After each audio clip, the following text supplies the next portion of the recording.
Hello दोस्तों, एक बार फिर स्वागत है आपका अपने यूट्यूब चैनल श्री एकेडमी पे, जहां पर हम एमपीजी के सिर्फ पढ़ते नहीं हैं, याद भी करते हैं। तो जो हमारी मध्य प्रदेश का इतिहास, संस्कृति एवं साहित्य की सीरीज चल रही थी, जिसमें हम उन्हें जो पाषाण युग था यानी पुरा पाषाण काल, मध्य पाषाण काल, नव पाषाण काल, उस सबको कंप्लीट पढ़ा है। इसके बाद हमने जो हमारी महाकाव्य काल की क्लासेस थी उसको भी पूरा किया है। उसी में जो कुछ रह गए हैं वंश, जैसे कि महाकाव्य काल में हमने कारुष वंश, चंद्रवंश और इक्ष्वाकु वंश, ये तीनों वंश को पढ़ लिया था। इसके आगे हमें पढ़ना है हय्य साम्राज्य और यादव वंश को। तो मैं आपको बता दूं, जो कारुष वंश, चंद्रवंश और इक्ष्वाकु वंश है, इसे हमने प्री एवं मेंस दोनों के प्रोस्पेक्टिव व्यू से बहुत अच्छे से पढ़ा है। यानी ये एमपीपीएससी के लिए इम्पोर्टेंट तो है ही, साथ ही साथ आपके जो वनडे एग्ज़ाम यानी एमपीएसआई एग्ज़ाम होता है, कांस्टेबल एग्ज़ाम होता है, यानी कोई भी एमपी के एग्ज़ाम होते हैं, उन सब के लिए हमारी क्लासेस बहुत ज़्यादा इम्पॉर्टेंट हैं। इसलिए आप इनको पूरा देखिए, क्योंकि आपको बहुत डिटेल से, बहुत अच्छे से पढ़ाया जा रहा है। और जो हमारे नोट्स हैं, ये भी सिर्फ कोई एक किताब से या कोई एक बुक के नहीं हैं, इन्हें हमने, या कोई कोचिंग के भी नहीं है, इन्हें हमने 5-6 बुक से, चाहे आपका महावीर पब्लिकेशन हो, मैग्रो हिल हो या पुणेकर हो, जो मध्य प्रदेश हिंदी ग्रंथ अकादमी की बुक आती हैं, यानी जो अभी न्यू बुक भी आई है ज्ञान संपदा, यानी सबसे रिलेटेड करके हमने आपके लिए नोट्स तैयार किए हैं। इसीलिए क्लासेस को पूरा बहुत अच्छे से देखिए, बिल्कुल मिस मत करिए। तो चलिए हम स्टार्ट करते हैं महाकाव्य काल। इसमें हम कारुष वंश, चंद्रवंश और इक्ष्वाकु वंश को पढ़ चुके हैं। आज हम पढ़ेंगे हय्य साम्राज्य के बारे में। इसके संस्थापक कौन थे, कौन महान राजा हुए, और कौन अभी जो वर्तमान मध्य प्रदेश में कहाँ इनने राज्य किया, कौन सा जिला किस स्थान से संबंधित थे, हम सब कुछ देखेंगे। तो आइए हम पढ़ते हैं, करते हैं स्टार्ट।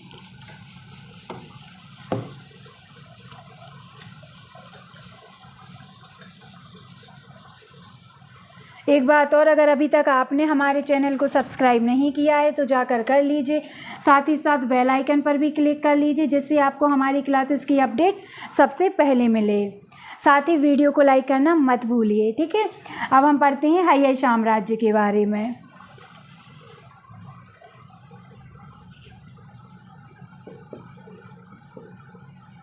हय्य साम्राज्य के बारे में, ठीक है। तो इनके संस्थापक कौन थे हय्य साम्राज्य के? यदुवंश के राजा थे हय्य। इन्हीं के नाम पर इनके साम्राज्य की स्थापना होती है, जिसे हय्य साम्राज्य कहा गया, ठीक है। इनकी राजधानी क्या थी?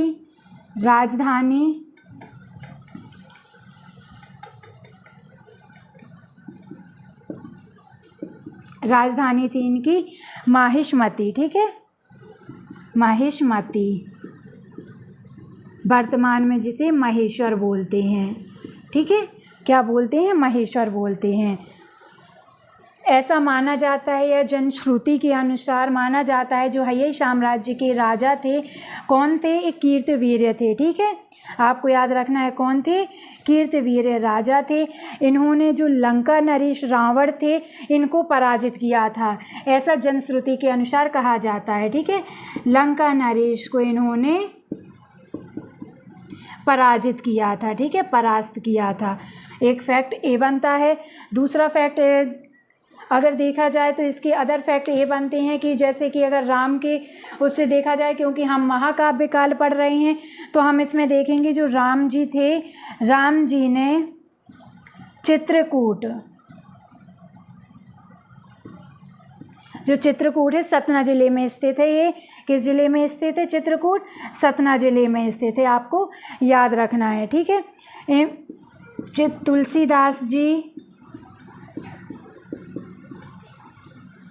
तुलसीदास जी को दर्शन दिए थे।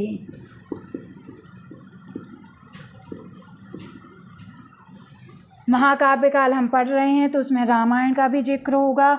और जो हय्य साम्राज्य के राजा कीर्तवीर थे, इन्होंने लंका नरेश को परास्त किया था, ऐसा जनश्रुति के अनुसार माना जाता है। अब हम बात करें राम जी की, तो जो राम जी थे, इन्होंने चित्रकूट में तुलसीदास जी को दर्शन दिए थे। अब आप कैसे बोल सकते हो कि ये सत्य है?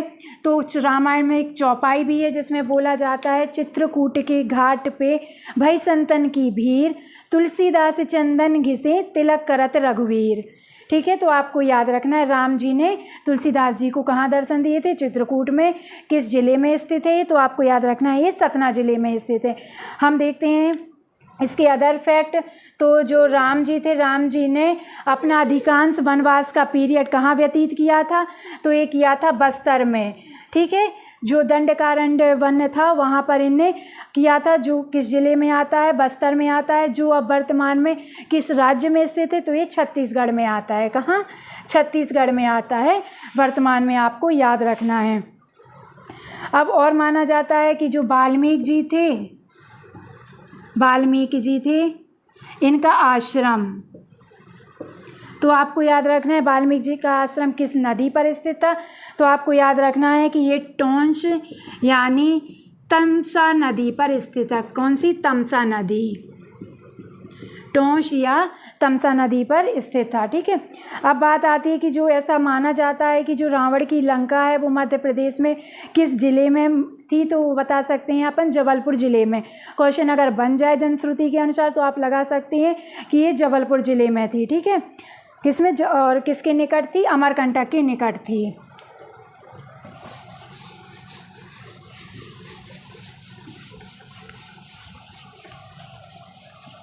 अगर एग्जाम में क्वेश्चन बनता है कि जनश्रुति के अनुसार जो रावण की लंका थी वो मध्य प्रदेश में किस जिले में थी, तो आप बता सकते हैं जबलपुर या जो अमरकंटक एरिया है उसके पास थी, ठीक है।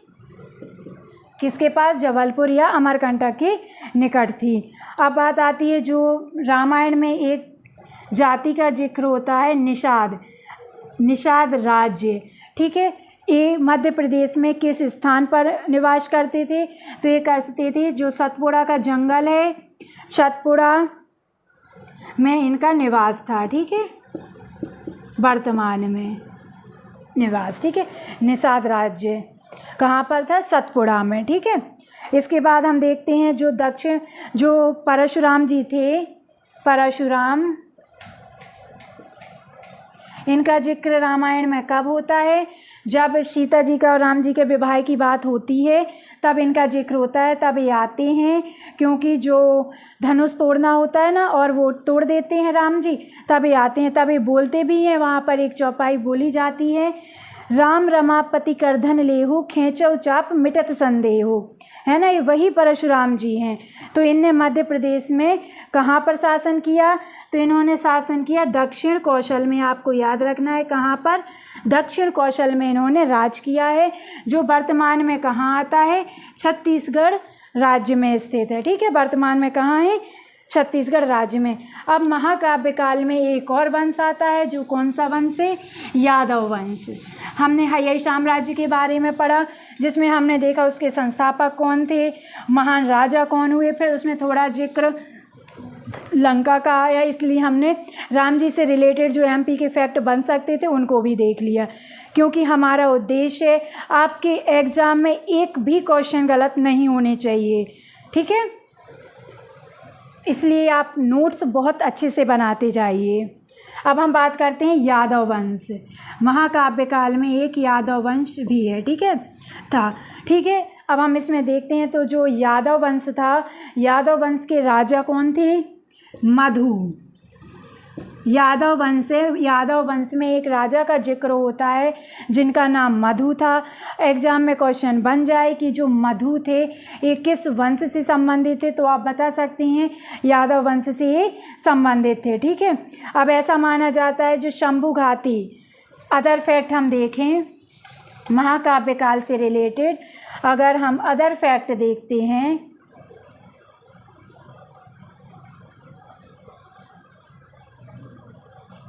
अन्य तथ्य, ठीक है।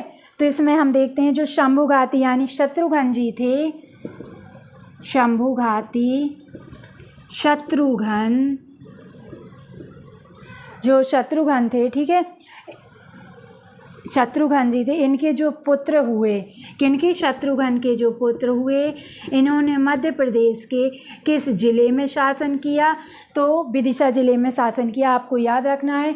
अगर क्वेश्चन बनता है एग्जाम में, जो शंभुघाती शत्रुघ्न जी थे, इनके पुत्र ने वर्तमान मध्य प्रदेश के किस जिले में शासन किया था या किस जिले में इनका राज्य रहा है, तो आप बता सकते हैं कहाँ पर शासन किया, विदिशा जिले में शासन किया, आपको याद रखना है, ठीक है।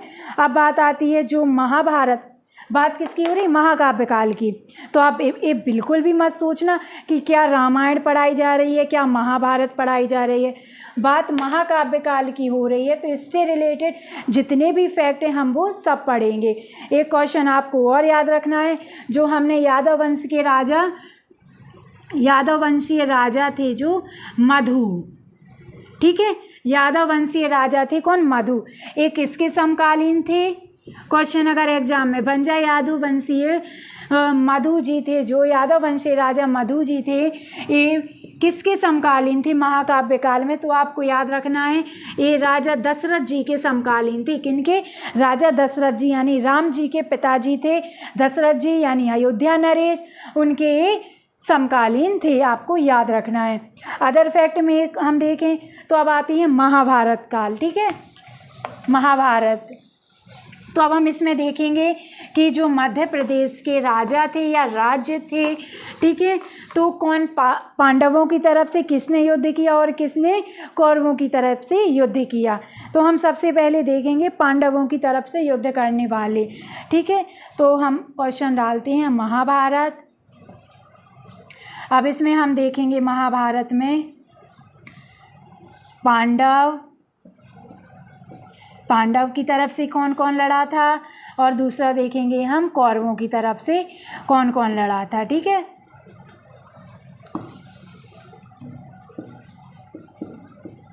कौरव। तो सबसे पहले बात करते हैं पांडव की तरफ से। तो पांडव की तरफ से युद्ध करने वाले कौन कौन से राजा थे या राज्य थे, तो आपको रखना है याद वत्स। अब आप पूछेंगे वत्स क्या है, क्योंकि हमने तो मध्य प्रदेश के किसी ज़िले के बारे में ऐसा नहीं पढ़ा है, तो हमने इसकी भी अलग से क्लास बना दी है। इसकी अलग से क्लास बना दी है कि जो पुराने जनपद थे, इनके प्राचीन नाम थे, जो उनके नए नाम क्या हैं, तो आप जाकर देख लीजिए, क्योंकि वो क्लास ज़्यादा से ज़्यादा 3-4 मिनट की है, इससे ज़्यादा हम आपका समय नहीं लेंगे, लेकिन वो 3-4 मिनट की क्लास आपके एक भी क्वेश्चन गलत नहीं करने देगी। क्योंकि अगर एग्जाम में क्वेश्चन बन गया कि जो वत्स है, वत्स का नया नाम क्या है, तो हमने वहाँ बताया है कि वत्स का नया नाम ग्वालियर है, ठीक है। तो आप वो जाकर क्लास देखिए। इसके आगे हम देखते हैं पांडवों की तरफ से और कौन से राज्य थे जो लड़े थे। तो वत्स आ गया, चेदी, कारुष वंश, जिसके बारे में भी हमने पिछली क्लासेस में पढ़ा है, ठीक है। और इन सब के बारे में हम अपनी आने वाली क्लासेस में पढ़ेंगे, ठीक है। फिर आता है दशाण, फिर आता है मत्स्य, जो किस में रीजन में आता है, बघेलखंड और बुंदेलखंड। किसमें, बघेलखंड और बुंदेलखंड। जो हमारी पिछली क्लासेस है ना, प्राचीन जनपद के नवीन नाम, उनमें इन सबके नाम दिए गए हैं कि चेदी को क्या कहा जाता, कारुष को, दशाण को, मत्स्य को, है ना। तो आप वो जाकर जरूर देख लीजिए क्लास। अब हम बात करते हैं जो महाभारत युद्ध में है, कौरवों की तरफ से किस किस राज्य लड़े थे या कौन कौन से राज्य लड़े थे, ठीक है। तो कौरवों की तरफ से युद्ध करने वाले राज्य तो ये हैं हमारे माहिष्मती, इसका भी जिक्र हुआ है पिछली क्लास में, आप जाकर देख लीजिए। फिर आता है अवंती, और अवंती को हम महाजनपद काल में बहुत डिटेल से पढ़ेंगे आने वाली क्लासेस में। अवंती के बाद आपको याद रखना है भोज, और इसके बाद आपको याद रखना है अथंक, इसके बाद आपको याद रखना है निषद, और फिर वृष्णि। अगर एग्जाम में क्वेश्चन बन जाता है कि जो महाभारत में पांडव और कौरव थे, यानी सिंपल उन्हें पांडव से दे दिया, इनमें से कौन से राज्य इनके साथ थे या युद्ध इनकी तरफ से किया, या कौरवों के नाम दे दिए कौन से थे या नहीं थे। तो अब आप इनको याद कर सकते हैं, ठीक है, कि ये पांडव के साथ दिया था और इन्होंने कौरव को साथ दिया था, ठीक है, आपको याद रखना है। अब हम बात बता दें, जो अभी हमारी पिछली में बात हुई परशुराम जी की,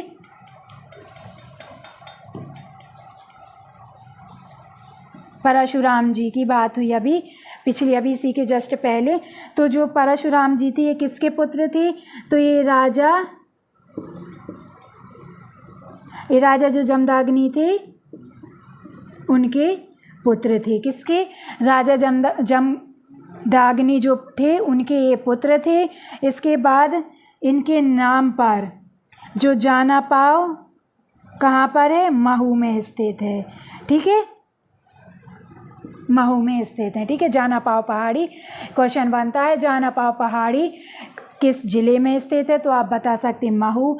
महू किस ज़िले में आता है मध्य प्रदेश के, तो ये इंदौर में। जो जानापाव पहाड़ी है किससे संबंधित है, ये परशुराम जी से संबंधित है, क्योंकि परशुराम जी की जन्मस्थली मानी जाती है जानापाव पहाड़ी, आपको याद रखना है, ठीक है। हमने इसके पहले क्या देखा था, जो हमारे परशुराम जी थे उनके बारे में हमने देखा था। अब इसके बाद हमने देखा है कि ये किसके पुत्र थे, राजा जमदग्नि के पुत्र थे, जिनकी जन्मस्थली को क्या है, जानापाव महू है, ठीक है, आपको याद रखना है क्या है, जानापाव महू है, ठीक है।